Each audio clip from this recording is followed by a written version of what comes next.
Hello दोस्तों, आप सभी का मेरे चैनल में स्वागत है। दोस्तों, आपको याद होगा कि मैंने आपको बेसिक बॉडीज़ ब्लॉक बनाना बताया था।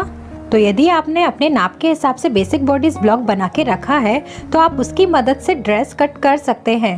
तो यहाँ पे मैंने बेसिक बॉडीज़ ब्लॉक में कमर पे डार्ट के लिए 1 इंच एक्स्ट्रा लिया था और ये डार्ट मैंने फ्रंट पार्ट और बैक पार्ट दोनों में डाली थी।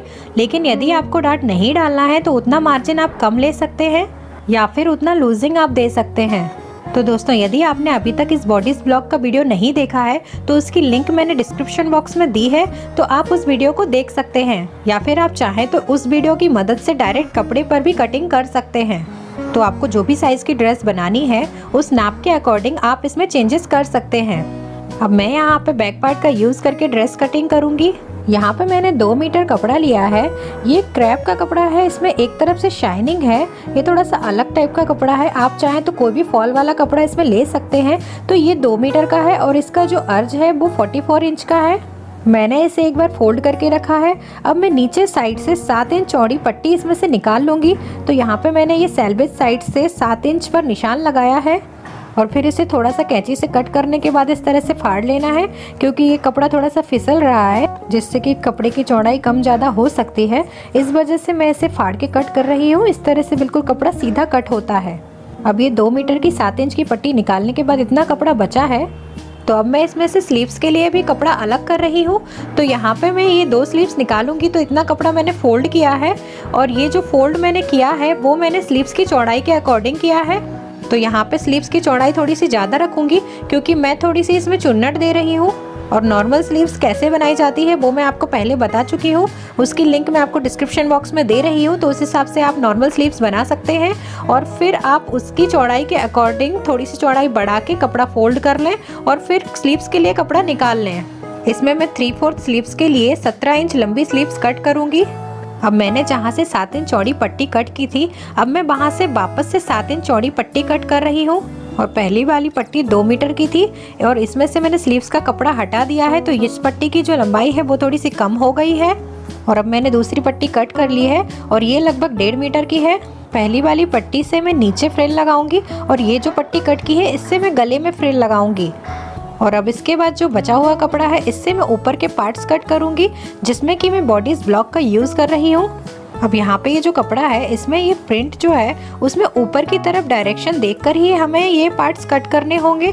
तो इस तरह से हमें ये जो लंबाई निकालनी है वो आड़े कपड़े में ही निकालनी होगी, क्योंकि जो फ्लावर का डायरेक्शन है वो ऊपर की साइड आड़े कपड़े में जा रहा है। अब मैंने यहाँ पे ये डबल कपड़ा रखा था और उसके बाद मैंने बॉडीज़ ब्लॉक की चौड़ाई के अकॉर्डिंग एक बार और फोल्ड करके रखा है।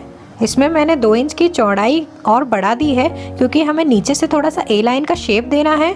और इसमें मैं फ्रंट और बैक पार्ट एक साथ कट कर रही हूँ। इस तरह से ये 4 लेयर में कपड़ा रखा है। अब मैं इसमें कमर के ऊपर से निशान इसकी तरह ही लगा रही हूँ और कमर के नीचे से जो इसका निशान होगा वो थोड़ा सा मैं ए लाइन में शेप दे दूँगी।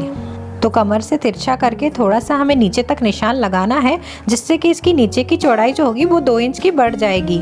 और कपड़े में से 7-7 इंच की पट्टी कट करने के बाद जो भी लंबाई बची है वो लंबाई मैं पूरी ले रही हूँ। तो कपड़े की बिट्स में से 14 इंच कम हो जाने के बाद इसकी लंबाई 30 इंच की बची है। तो मैंने इसके ऊपर के भाग की जो लंबाई है वो 30 इंच की रखी है। अब मैं इसे कट कर रही हूँ। तो यहाँ पे कमर तक मैंने इसी नाप से कट कर लिया है और कमर के बाद जो तिरछा निशान लगाया है उसे मैं कट कर रही हूँ। अब ये कपड़ा थोड़ा सा फिसलने वाला है, तो कमर और हिप लाइन पे मैं छोटा छोटा कट लगा रही हूँ और इसे सिलते टाइम कट से कट मिलाकर सिलना है। और इसे ए लाइन का कट देने के कारण मैंने नीचे से थोड़ा सा शेप दे दिया है। और अब मैं इसका गला कट करूँगी। तो यहाँ पे मैं ये बॉडीज़ ब्लॉक वाला गला कट नहीं कर रही हूँ, इसमें मैं बोट नेक दे रही हूँ। तो इसकी जो चौड़ाई है वो मैंने 5 इंच की रखी है और जो गले की लंबाई है वो मैं 4 इंच की रख रही हूँ। तो इस तरह से मैंने ये बोट नेक का शेप दे दिया है। ये कपड़ा थोड़ा सा फिसल रहा है, इस वजह से चौक का निशान प्रॉपर नहीं आ रहा है। आप देख सकते हैं ये कटिंग में आपको क्लियर हो जाएगा। तो यहाँ पे मैंने ये बोट नेक कट कर लिया है और ये आगे पीछे का गला मैंने एक ही साइज़ का रखा है। अब मैं ये दोनों पार्ट्स अलग अलग कर लूँगी ताकि जो फ्रंट पार्ट है उसमें मैं आर्महोल का शेप दे सकूँ। तो यहाँ पे मैंने एक पार्ट को निकाल कर इस तरह से वापस से फोल्ड करके रखा है और अब आर्महोल का जो शेप होता है फ्रंट आर्महोल का वो मैं दे रही हूँ। आप चाहें तो बॉडीज़ ब्लॉक में देख सकते हैं कि किस तरह से ये शेप दिया जाता है, या फिर बॉडीज़ ब्लॉक के फ्रंट पार्ट को रखकर ये शेप दे सकते हैं। तो यहाँ पे अब इसे मैं कट कर रही हूँ। और इसके बाद जो साइड से ये कपड़ा बचा है तो ये कपड़ा भी मैंने फोल्ड में लिया था, तो यहाँ पे इस कपड़े से मैं बेल्ट कट करूँगी। तो अब इसे मैंने एक बार और फोल्ड करके रखा है और जितनी चौड़ाई ये बेल्ट की निकल रही है ये मैंने पूरी ले ली है। मैं यहाँ पे 2 बेल्ट एक साथ कट कर रही हूँ। तो एक बेल्ट की चौड़ाई नीचे से 5 इंच की है और ऊपर से 2.5 इंच की है। और अब ये जो साइड वाला फोल्ड है इसे भी कट कर लेना है। और दोनों बेल्ट अलग अलग करने के बाद जब ये बेल्ट सिलेंगे तो इनकी जो नीचे की चौड़ाई आएगी वो 2 इंच की आएगी और ऊपर की चौड़ाई 1 इंच की आएगी। अब यहाँ पे मैंने जो स्लीव्स के लिए कपड़ा अलग करके रख दिया था वो मैंने लिया है और इसकी जो चौड़ाई है वो फोल्ड में 10 इंच की है और इसकी जो लंबाई है वो 37 इंच की है। अब यहाँ पे ये जो कपड़ा है इसमें प्रिंट का डायरेक्शन एक ही साइड है, तो दोनों स्लीव्स एक साथ कट नहीं कर सकते हैं। और यदि स्लीव्स को एक साथ कट करना है तो डायरेक्शन हमें दोनों स्लीव्स का एक जैसा करना होगा। तो इसके लिए हम कपड़े को बीच से कट कर देंगे। अब यहाँ पे कपड़े को लेंथ वाइज कट कर लेने के बाद कपड़े की एक लेयर को पलट कर रखना है जिससे कि इनका डायरेक्शन एक जैसा हो जाएगा। अब डायरेक्शन मिलाने के बाद हम स्लीव्स को एक साथ कट कर सकते हैं। अब यहाँ पे 17 इंच की स्लीव बनाने के लिए मैंने 18 इंच की लंबाई ली है और फिर खुली तरफ से ऊपर से नीचे की तरफ 4 इंच पर निशान लगाना है और फिर स्लीव का शेप दे देना है। और अब जो स्लीव की नीचे की चौड़ाई है वो मैं पूरी ले रही हूँ क्योंकि मैं स्लीव में चुन्नट दे रही हूँ नीचे के साइड और ऊपर के साइड, तो इस वजह से मैंने जो स्लीव की चौड़ाई है वो ज़्यादा ली है। और अब सेंटर में छोटा सा कट लगा लिया है और इसके बाद हमें फ्रंट आर्म होल का शेप भी देना है।